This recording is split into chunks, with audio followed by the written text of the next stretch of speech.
ចិត្តឲ្យខ្ញុំលងខំជឿខំស្មោះនឹងគេរាប់ឆ្នាំទីបំផុតគេក្បត់ខ្ញុំហើយគេប្រាប់ឲ្យឈប់ចាំនួមតែខាតវេលាឥតបានការឈឺដល់ហើយក៏បានត្រឹមតែឈឺពេលដែលបានឮថាអូនសុំបែកគ្នាស្មានតែដូចក្តីសង្ឃឹម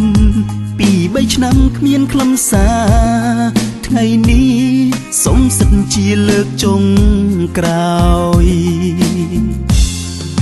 ប្រាប់សង្សារថ្មីផងថាបងសូមជូនពរគេនឹងមុំស្រ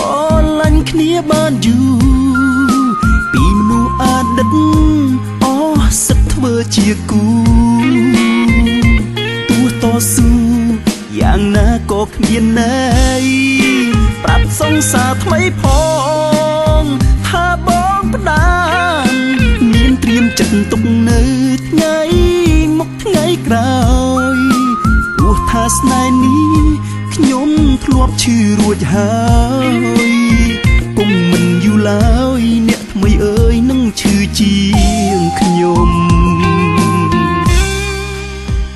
មនុស្សចិត្តខ្មៅយ៉ាងណាក៏ចិត្តខ្មៅហេតុអ្វី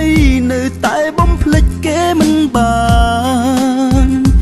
គេធ្វើឲ្យឈឺរៀងរៃស្ទើរតែខ្សែទាំងខ្លួនប្រាណ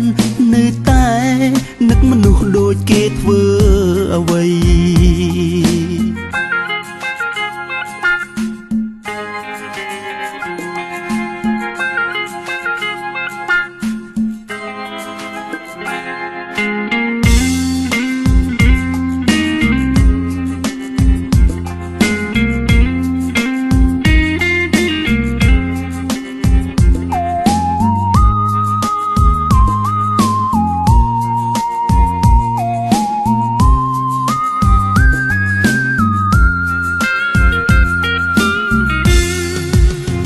សង្សារថ្មីផ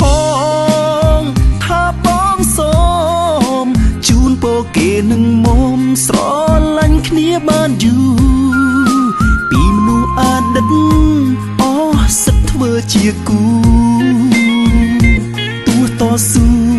យ៉ាងណាក៏គ្មានន័យប្រាប់សង្សារថ្មីផងថាបងផ្ដានមានត្រៀមចិត្តទុកនៅថ្ងៃមុខថ្ងៃក្រោយព្រោះថាស្នេហ៍នេះខ្ញុំធ្លាប់ឈឺរួចហើយគុំមិនយូរឡើយអ្នកថ្មីអើយនឹងឈឺជាងខ្ញុំគុំមិនយូរឡើយអ្នកថ្មីអើយនឹងឈឺជាងខ្ញុំ